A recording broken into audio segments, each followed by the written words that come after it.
على نبينا محمد وعلى آله وأصحابه أجمعين. Ma'asyiral muslimin, a'azanallahu wa yakum. Melanjutkan pembahasan kitab Mulakhas Kitab Tauhid. Kita alhamdulillah masuk ke bab baru, dan ini adalah bab pertama daripada kitab Tauhid, yang setelah kita membahas tentang muqaddimah dari kitab Tauhid, dari Al-Quran, ayat-ayat Al-Quran dan hadis-hadis Nabi SAW. Dan alhamdulillah ya, untuk pertemuan kali ini kita membahas dan masuk pada bab yang pertama, halaman 23, yaitu bab fadlit tauhid wa ma yukaffiru minadz dzunub. Ya. Bab fadlit tauhid, keutamaan tauhid dan dosa-dosa yang dapat dihapuskan oleh tauhid. Kemudian Syekh rahimahullah menukil ayat dari surat Al-An'am ayat 82, wa qaulullahi ta'ala alladzina amanu wa lam yalbisu imanahum bidzulmin ulaika lahumul amnu wa hum muhtadun. Firman Allah, orang-orang yang beriman dan tidak mencampurkan keimanan mereka dengan kezaliman, dan yang dimaksud dengan bidzulmin ini adalah syirik, mereka itulah orang-orang yang mendapat rasa aman, dan mereka lah orang-orang yang mendapat petunjuk. Nah, ternyata di sini terdapat asbabul wurud, ya, asbabun nuzul, afan. Dari ayat ini, ya, di situ footnote-nya nomor 6, dari Abdullah bin Mas'ud radhiyallahu anhu, beliau berkata, tatkala ayat alladzina amanu wa lam yalbisu imanahum bidzulmin turun, kami bertanya kepada Rasulullah sallallahu alaihi wasallam, wahai Rasulullah, siapa di antara kami orang yang tidak menzalimi dirinya? Kemudian beliau bersabda, laisa kama taqulun wa lam yalbisu imanahum bidzulmin bisyirkin awalam tasma'u ila qawli Luqman libnihi ya bunayya la tusyrik billah innasyirka la zulmun azim. Ayat itu bukanlah sebagaimana perkataan kalian, melainkan bahwa tidak mencampurkan keimanan mereka dengan kezaliman, yaitu dengan kesyirikan. Ya, maksudnya adalah dengan kesyirikan, kezaliman itu, karena memang kezaliman itu bentuk kesyirikan, itu bentuk kezaliman terhadap Allah Subhanahu wa ta'ala. Tidakkah kalian mendengar ucapan Luqman kepada anaknya, wahai anakku, janganlah engkau berbuat kesyirikan, karena kesyirikan adalah kezaliman terbesar. Dikeluarkan oleh Imam Bukhari nomor 3320 dan Imam Muslim nomor 124. Nah, ini para jamaah rahimakumullah, ini merupakan ayat yang ditafsirkan dengan ayat, ya, yang mana ayat surat Al-An'am ayat 82 ini ditafsirkan dengan surat apa itu? Luqman, ya. Ya bunayya la tusyrik billah innasyirka la zulmun azim. Makanya metode tafsir itu adalah Al-Quran menafsirkan Al-Quran. Ini tingkatan pertama. Tingkatan kedua, Al-Quran ditafsirkan dengan hadis, ya. Kemudian Al-Quran ditafsirkan dengan perkataan para sahabat. Hubungan antara bab ini dan kitab Tauhid. Setelah pada bab pertama menerangkan kewajiban dan makna tauhid, pada bab ini penulis menerangkan keutamaan tauhid, dampak-dampak baik tauhid dan hasil-hasil tauhid yang indah, yang diantaranya adalah penghapusan dosa. Makanya Syekh Muqbil rahimahullah mengatakan dosa-dosa kita lah yang perlu ditakuti. Ya. Hal ini dilakukan oleh penulis untuk memberikan dorongan dan motivasi kepada tauhid, karena begitu berharganya masalah tauhid.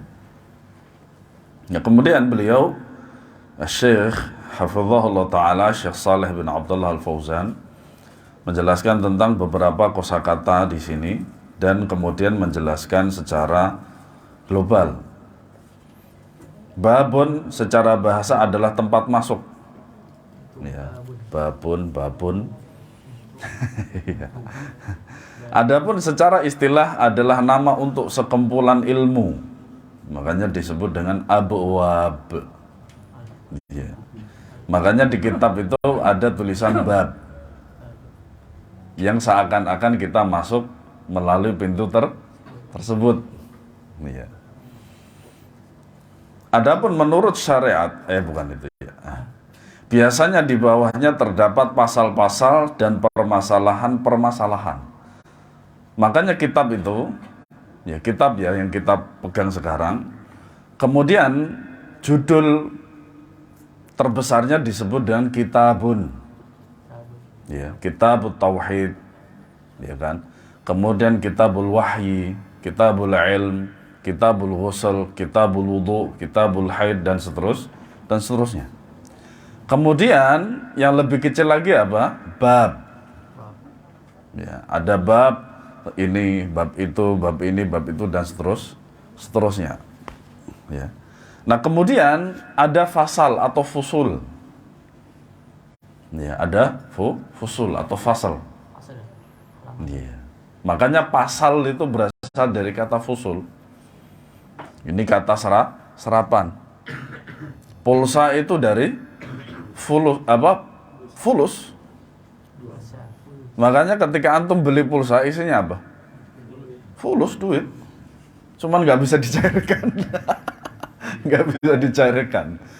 Dan begitu banyak kosakata bahasa Indonesia itu berasal dari kata serapan bahasa Arab. Itu. Onta katanya dari man anta gitu.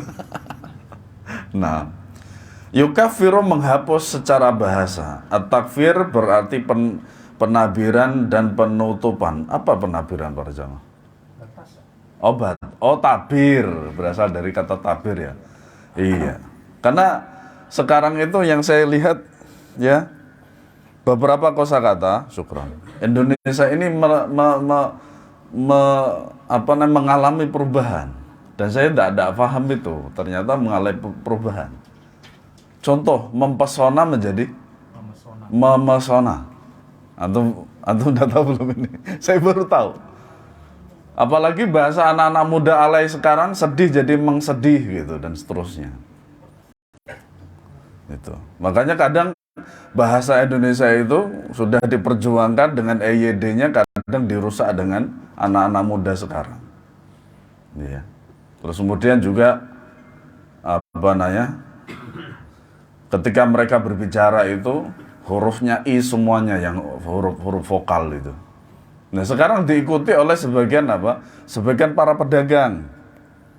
Ya, tambal ban menjadi timbil bin dan seterusnya. Anak-anak alay seperti itu.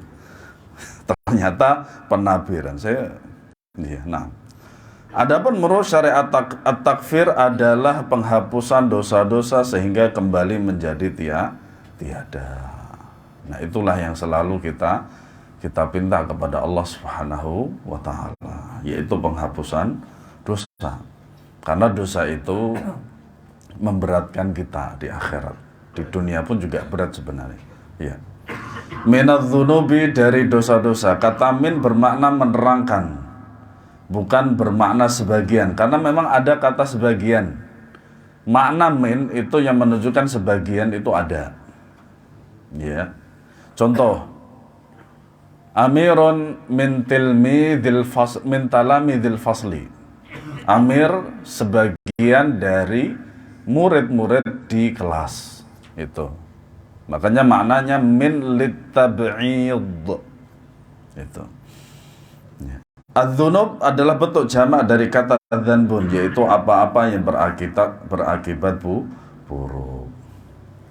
Amanu, orang-orang yang beriman, yaitu mereka yang membenarkan dengan hati mereka, mengucapkan dengan lisan mereka, dan beramal dengan anggota badan mereka.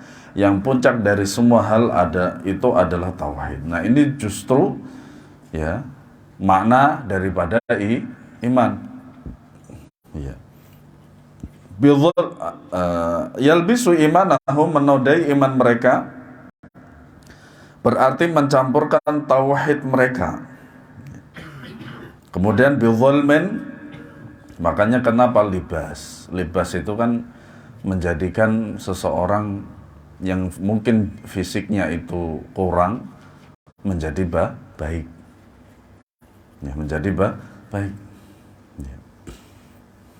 Makanya Allah Subhanahu wa taala berfirman,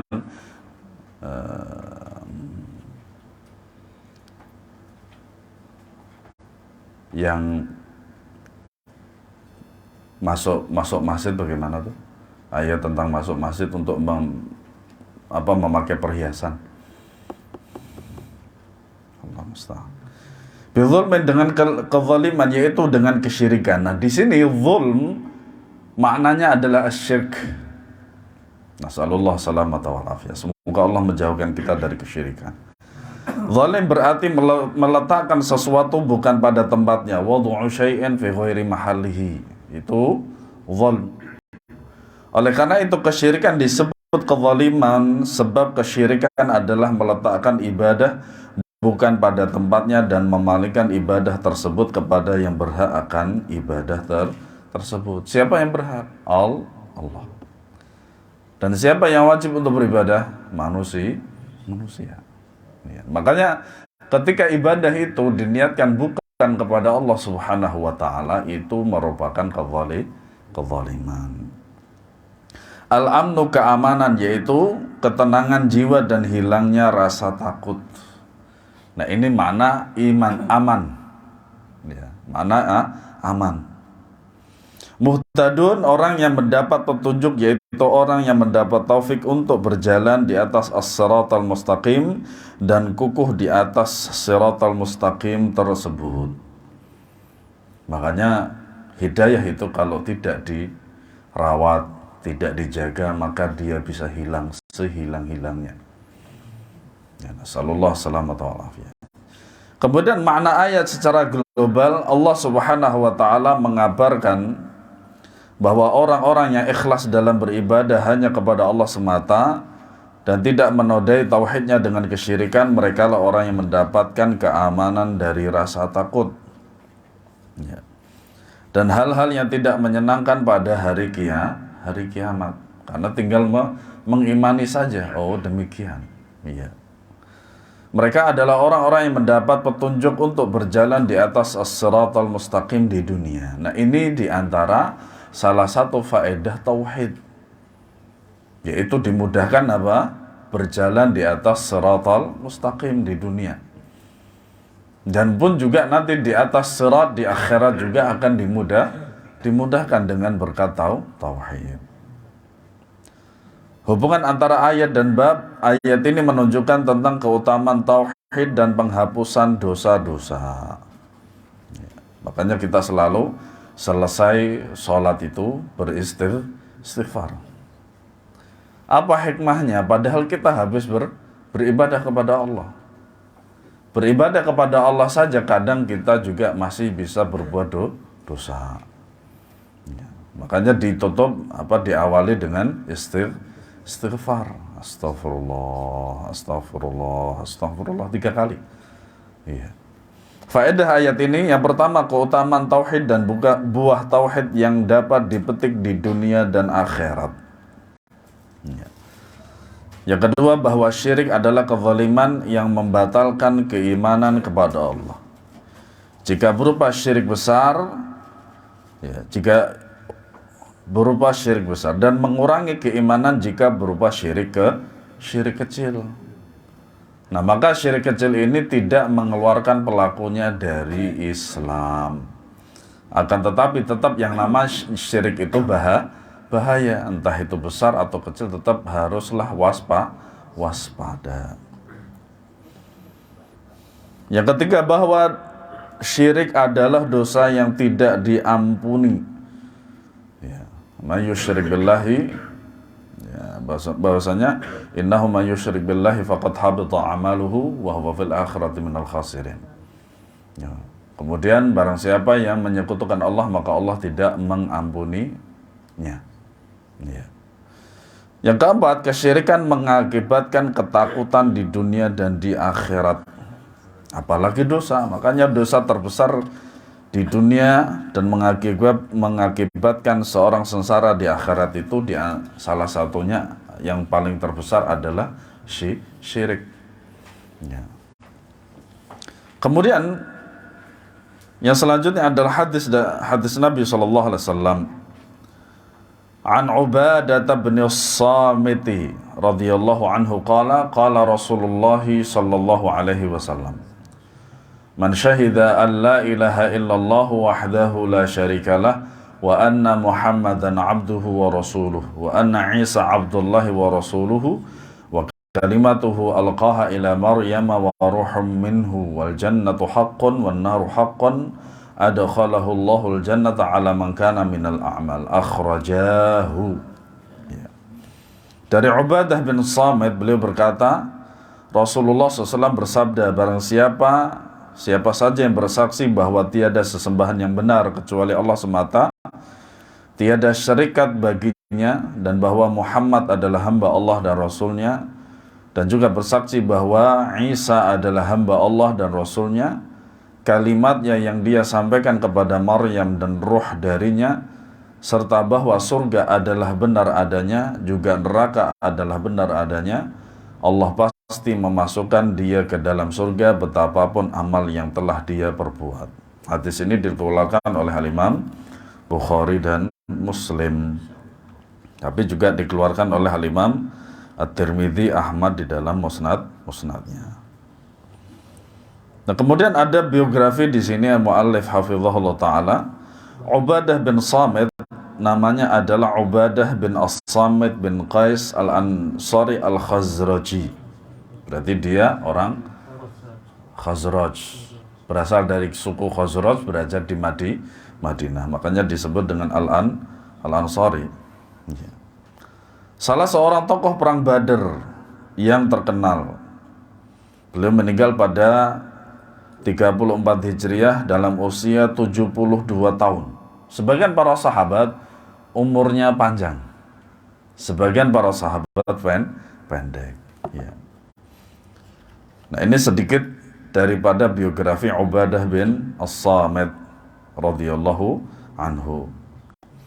Syahida an la ilaha illallah, bersaksi tentang la ilaha illallah, yaitu mengucapkan kalimat ini dalam keadaan mengerti maknanya. Makna yang sahih adalah la ma'buda bihaqqin illallah. Itu makna yang sahih, makna yang paling sahih.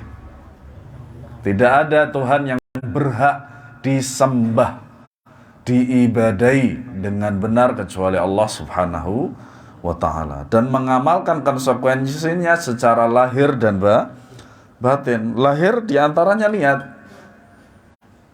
ya, batin diantaranya niat. Ya, kemudian juga ya, lahir yaitu perbuatan-perbuatan ibadah-ibadah yang dilakukan dengan ikhlas lillahi ta'ala. Ada manusia dan tidaknya sama saja. Ya.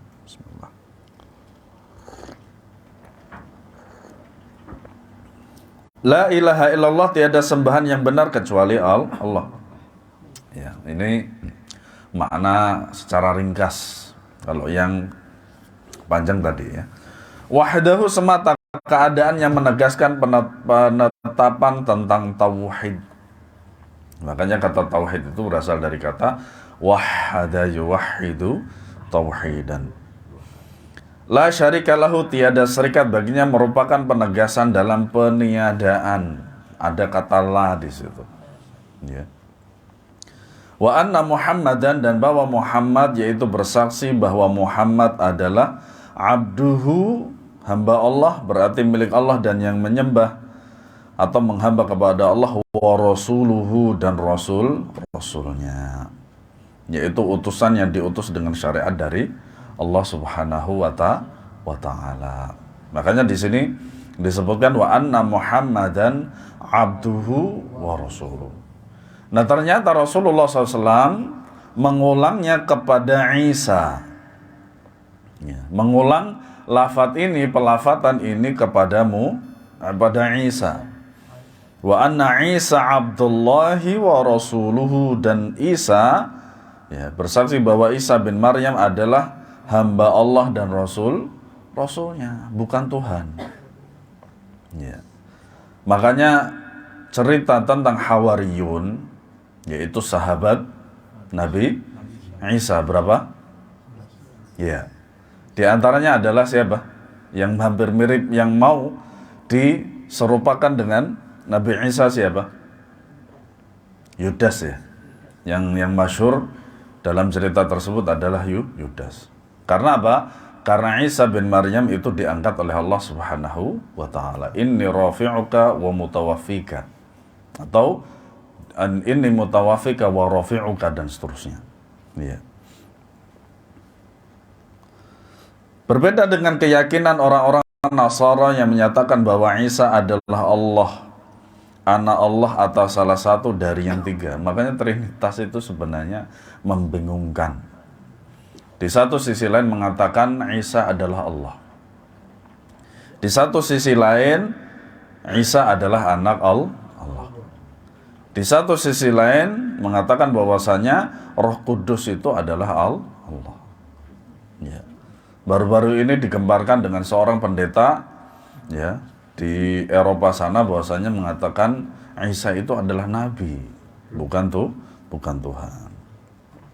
Wa kalimatuhu, kalimatnya berarti bahwa dia menciptakan Isa dengan kalimat, yaitu firman-Nya kun. Ya. Makanya Nabi Isa itu disebut itu Nabi Musa, ya. Alqaha ila Maryam, yang dia sampaikan kepada Maryam, yaitu Jibril diutus kepada Maryam dengannya, maka ruh pilihan milik Allah ditiupkan kepada Maryam dengan seizin Allah. Ya. Kemudian ruh berarti bahwa Isa adalah salah satu di antara ruh-ruh yang Allah ciptakan. Kemudian minhu, darinya, yaitu penciptaan pengadaannya adalah dari Allah, seperti firman Allah Ta'ala, وَسَخَّرَ لَكُمْ مَا فِي الْأَرْضِ وَمَا فِي الْأَرْضِ جَمِيعًا مِّنْهُ, dan untuk kalian kami menundukkan apa-apa yang ada di langit dan apa-apa yang ada di bumi seluruhnya dari ciptaannya, itu dari Allah Subhanahu wa Ta'ala. Setelah itu Rasulullah SAW menjelaskan wal jannatu haqqun, ya, wan nara haqqun. Nah, ini faedah daripada bahasa Arab, yaitu apa? Kalau kita perhatikan wa anna Muhammadan abduhu wa rasuluhu wa anna Isa abdullahi wa rasuluhu, ya. Kemudian kata al jannata, kenapa dia tetap fathah? Karena mengikuti wa anna. Ya. Wa annal jannat, aslinya bagaimana? Wa annal jannata, begitu. Haqqun wan nara haqqun. Ini namanya inna wa akhwatuha. Dan bahwa surga adalah benar adanya, juga neraka adalah benar adanya. Maknanya apa? Bersaksi bahwa surga dan neraka yang keduanya telah Allah kabarkan dalam kitabnya benar-benar ada. Dan tiada keraguan tentang keberadaan keduanya. Selama Allah Subhanahu wa Ta'ala dan Rasulnya Sallallahu Alaihi Wasallam menerangkan, dan itu hadisnya adalah hadis sahih, maka kita wajib untuk mengimani. Ya. Adkhalahul jannata, Allah memasukkan dia ke dalam surga, ya, merupakan jawab syarti, jawaban syarat yang telah berlalu, yaitu sabda beliau SAW, barang siapa atau siapa saja yang bersaksi, hingga akhir hadis. Ya. Ala makana minal amal, atas apa-apa berupa amalannya. Kalimat ini mengandung dua kemungkinan. Yang pertama, Allah memasukkan ia ke dalam surga meskipun ia kurang beramal dan memiliki dosa-dosa, sebab orang yang bertauhid mesti masuk surga. Ya. Orang yang mentauhidkan Allah dijamin masuk surga, walaupun dia nanti ke neraka dulu karena sebab-sebab dosa. Ya. Yang kedua, Allah memasukkan dia ke dalam surga.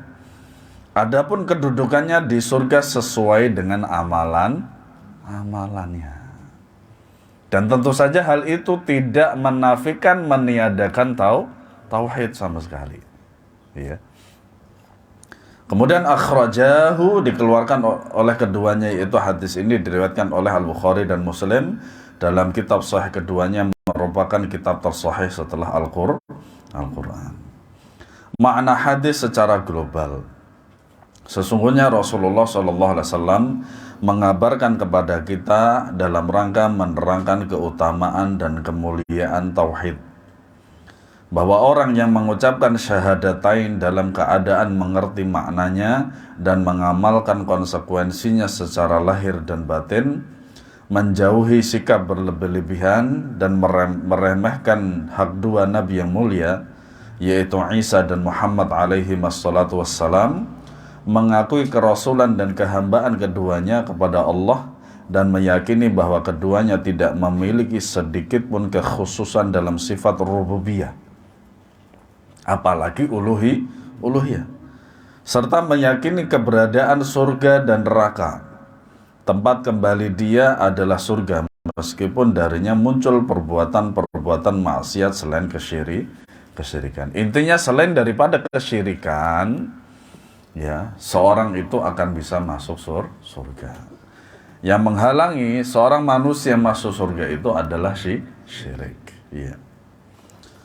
Hubungan antara hadis dan bab, bahwa dalam hadis di atas terdapat penjelasan tentang keutamaan tauhid, bahwasanya tauhid adalah sebab untuk masuk ke dalam surga dan penghapusan dosa.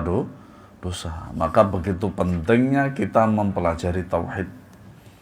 Ya, karena tauhid itu merupakan satu-satunya dan merupakan yang terbesar menyelamatkan seseorang dari api neraka. Faedah hadis yang pertama, keutamaan tauhid dan bahwasanya sesungguhnya Allah menghapuskan dosa-dosa hambanya dengan sebab tauhid. Ya, nah ini keutamaannya. Yang kedua, luasnya keutamaan dan kebaikan Allah Subhanahu wa ta'ala. Makanya kita hitung. Misalkan kita sakit. Ya. Kita sakit paling lama berapa bulan? 3 bulan lah gitu kan, misal begitu. Nah dari 3 bulan itu betapa banyak dan berapa banyak kenikmatan yang kita terima.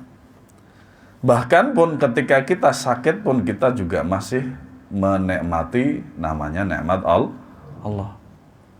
Nah disitulah yang kita tidak perlu mengeluh dengan adanya rasa sakit tersebut. Ya. Justru rasa sakit itu pun juga akan mendatangkan pahala dengan syarat apa? Ridho. Tidak hanya sekedar sabar, bahkan syukur. Makanya tingkatan daripada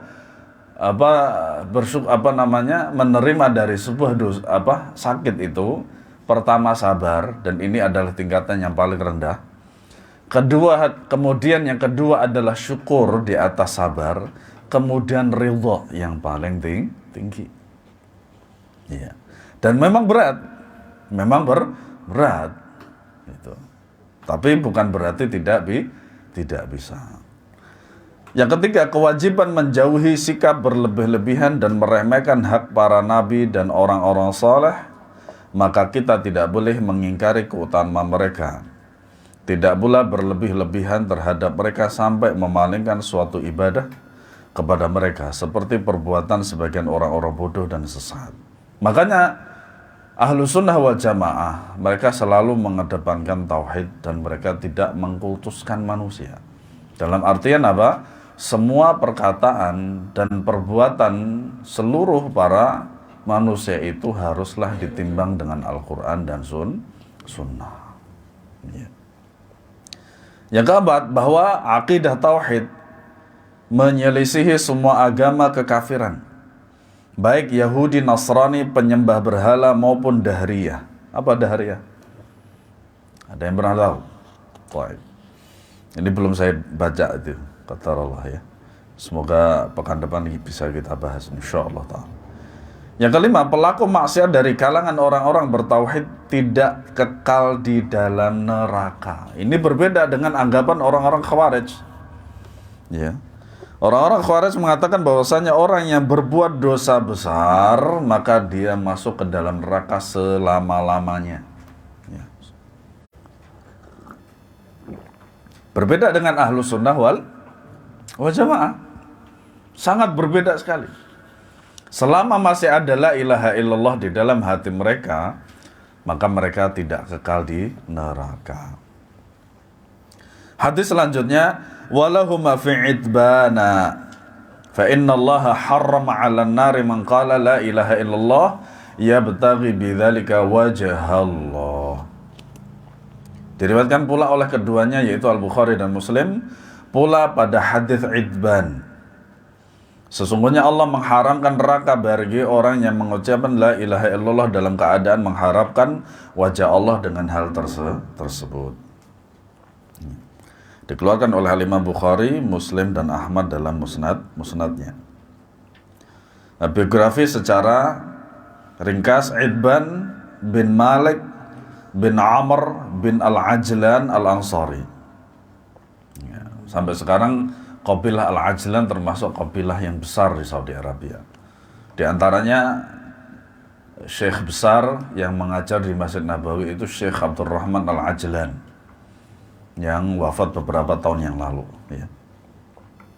Dari Bani Salim bin Auf. Makanya biasanya orang-orang terkenal itu memakai kata Bani. Kata Bani. Jikalau orang tuanya terkenal di masyarakat. Ya. Bisa dia memakai kata nisbah dengan al atau dengan kata Bani. Ya, makanya diantaranya seperti bin Haqqi, ya, bin Talib, ya, Sungkar kalau di Indonesia menjadi Sungkar bin Talib itu. Ya. Beliau adalah seorang sahabat yang terkenal yang meninggal pada masa kekhalifahan Muawiyah bin Abi Sufyan.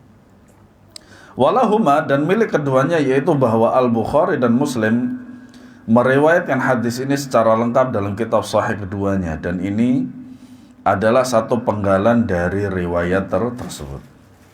Nah, di antara kebiasaan para ulama ketika mereka itu menyebutkan sebuah hadis, kadang disebutkan secara lengkap dengan sanadnya. Kalau kita ingin melihat lengkap secara sanadnya, maka bisa dilihat dalam kitab aslinya. Ya.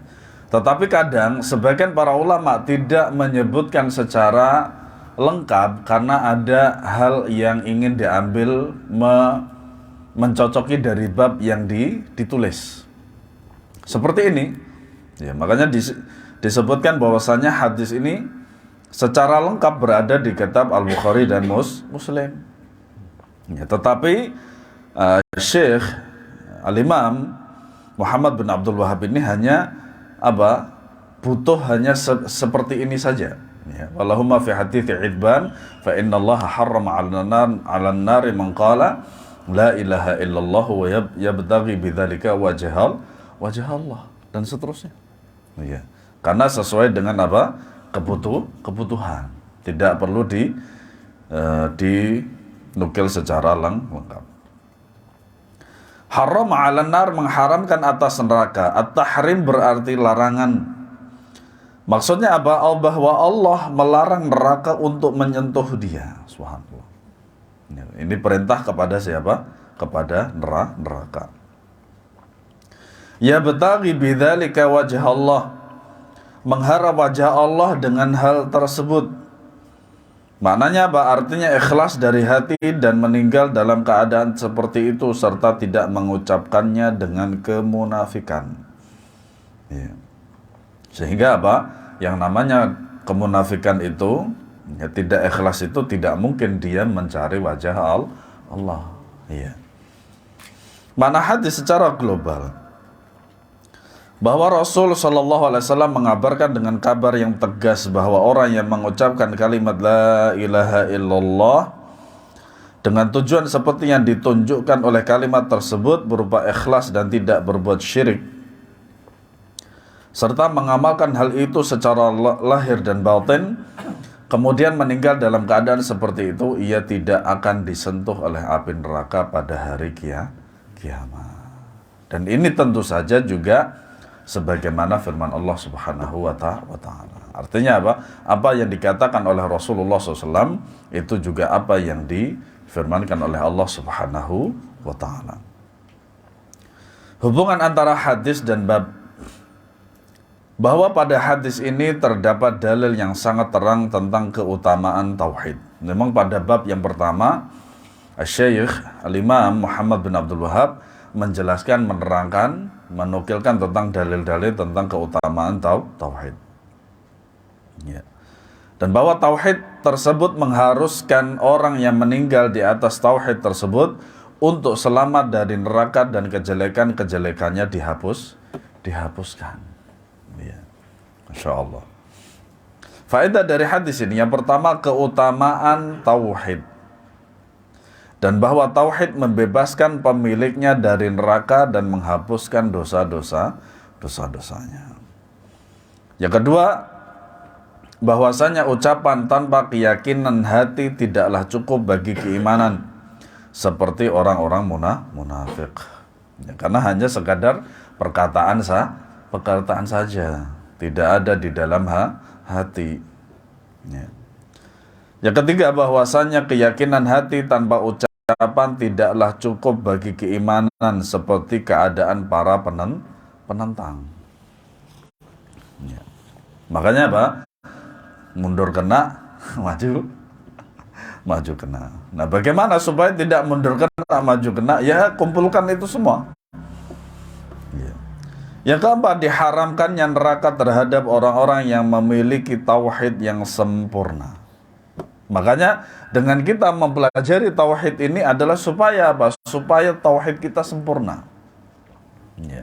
Dan terus menerus sampai kita berusaha untuk betul-betul sempurna. Ya.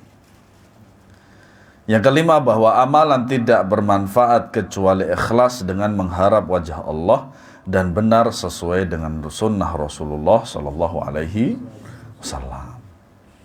Istilah tidak bermanfaat ini sama saja dengan amalan tersebut tidak diterima. Karena syarat daripada amalan tersebut diterima oleh Allah adalah dengan ikhlas.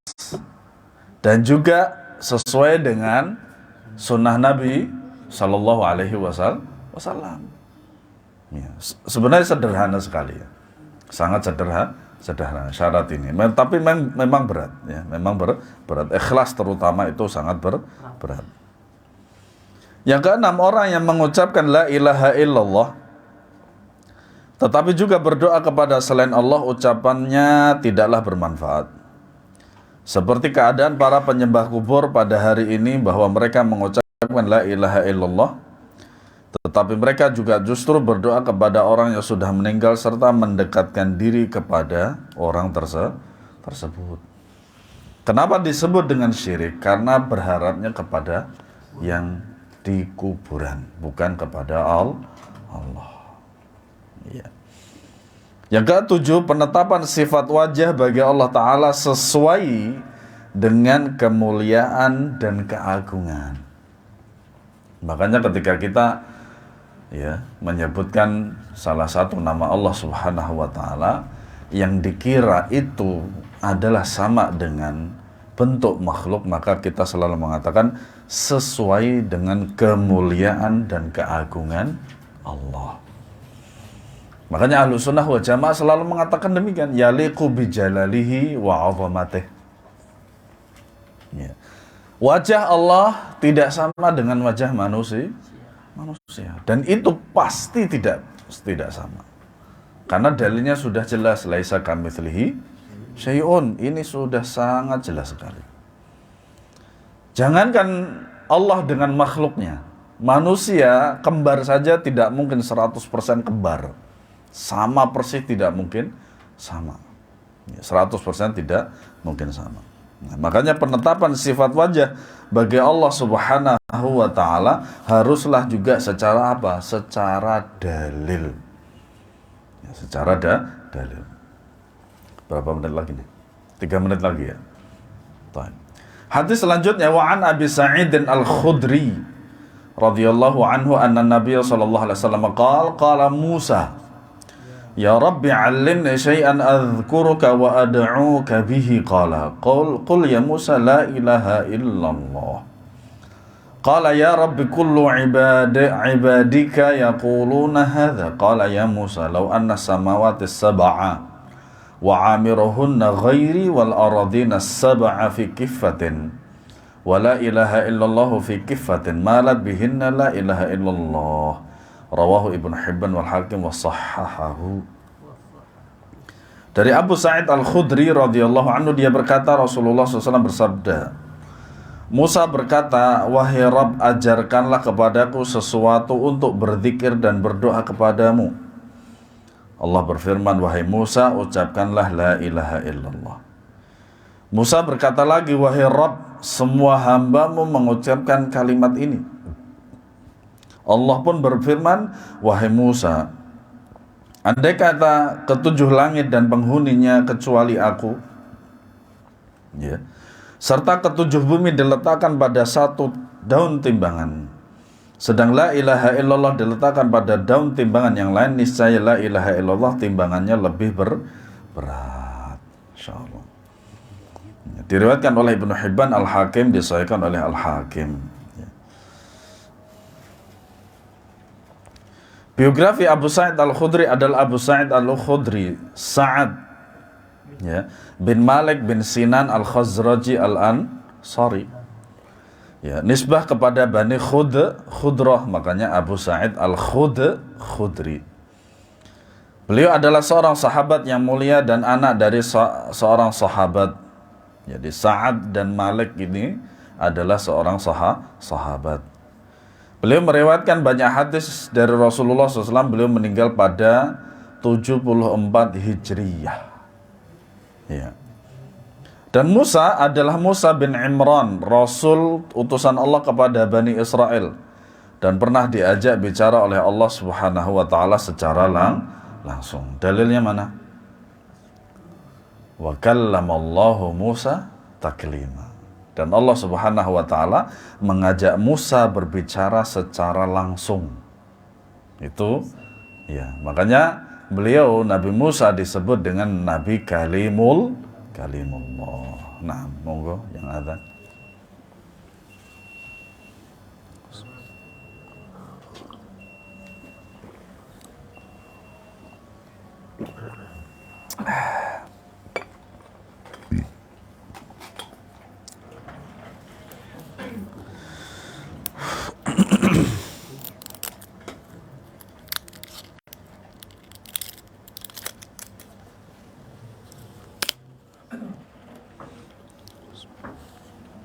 Allahu Akbar.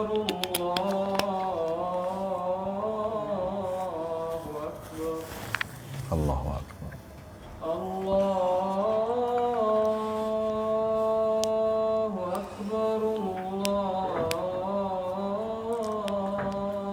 Akbar. Allahu Akbar.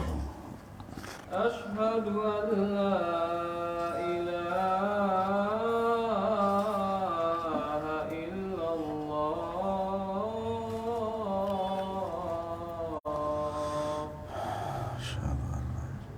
Asyhadu an la ilaha illallah.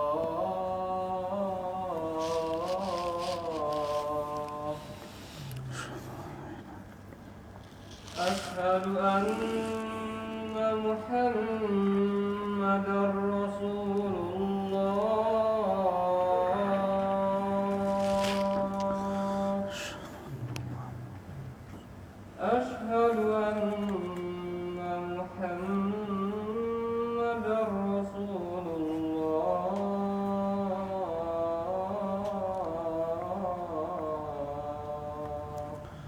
Asyhadu anna Muhammadar Rasul.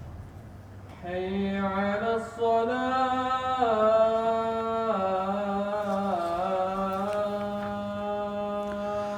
La hawla wa la quwwata illa billah. حي على الصلاة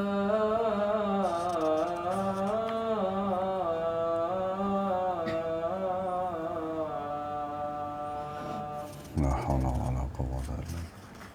حي على الفلاح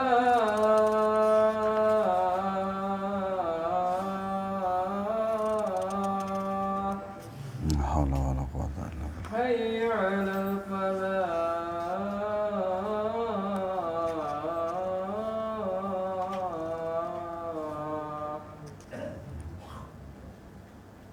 الله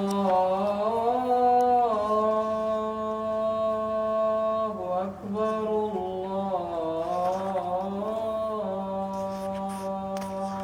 أكبر Allahu akbar. لا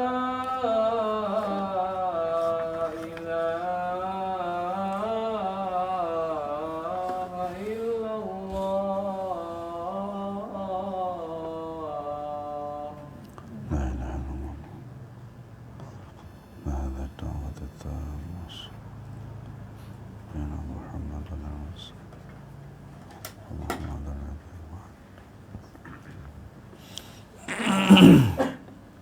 Bismillahirrahmanirrahim.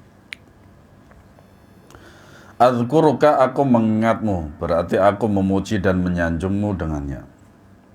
Ad'uka bihi, aku berdoa kepadamu dengannya, ya berarti aku berperantara dengannya kepadamu ketika aku berdoa kepadamu. Akhirnya di antara salah satu wasilah yang diperbolehkan adalah doa. Yaquluna hadza, mereka mengucapkan ini, yaitu mengucapkan kalimat ini, la ilaha illallah. Amirahunna ghairi, apa saja yang menjadi penghuni langit selain diriku, yaitu selain Allah. Kemudian fi kifatin, di daun timbangan, yaitu seandainya semua makhluk ini diletakkan pada salah satu daun timbangan, sedang kalimat ini diletakkan pada daun timbangan lainnya. Yang namanya timbangan itu pasti ada dua sisi, ya.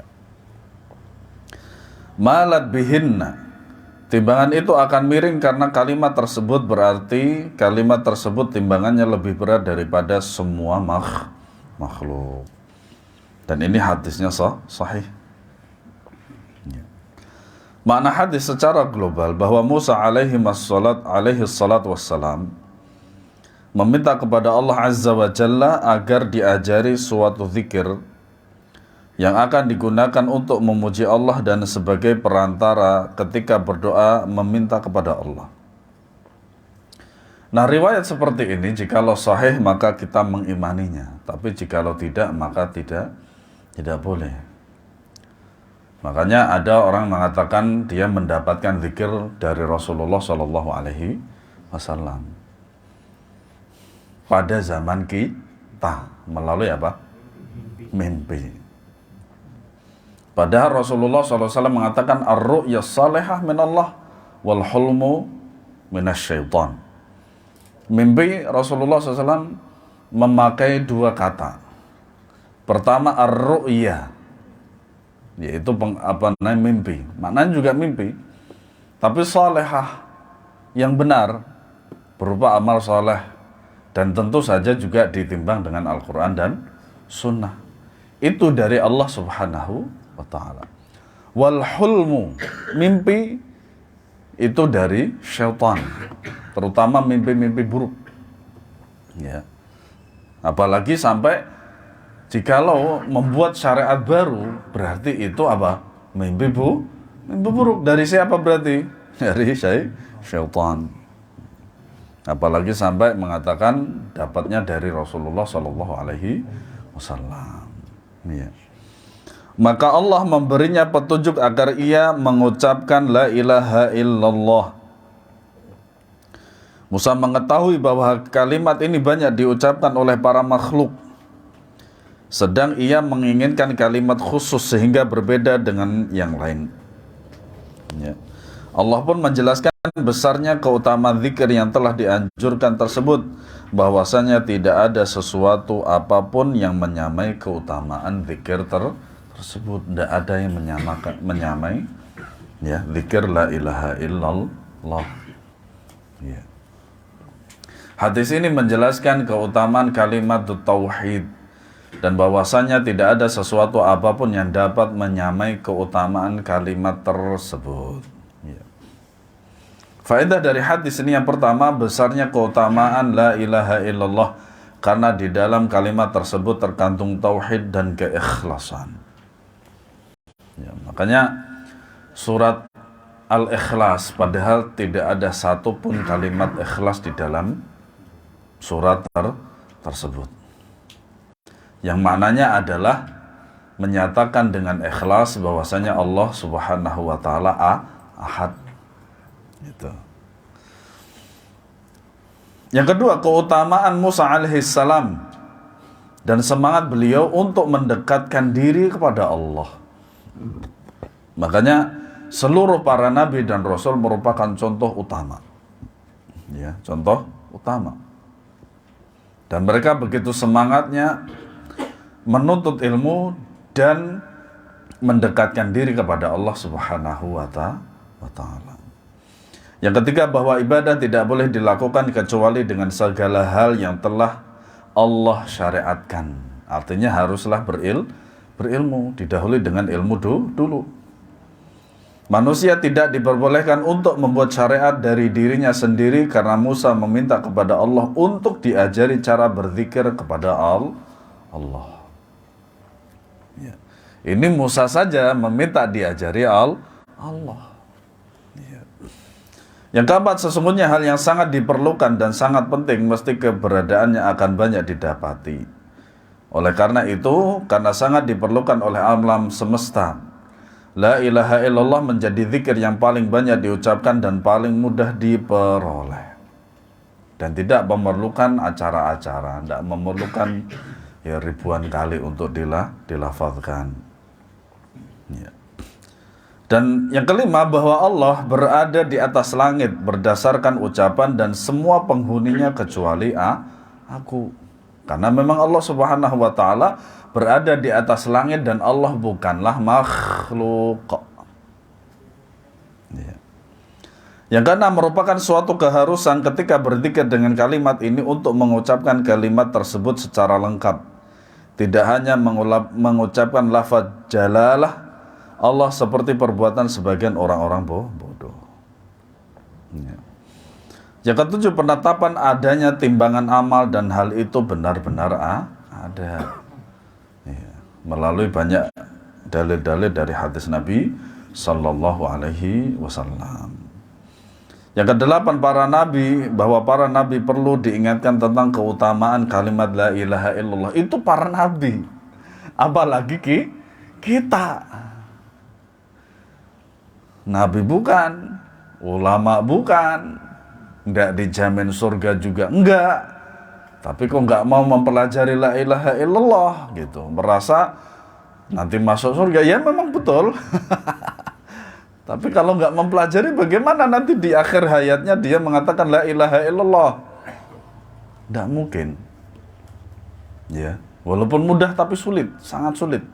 Terlebih lagi jikalau dikatakan ketika sakaratul maut. Itu sangat sulit sekali.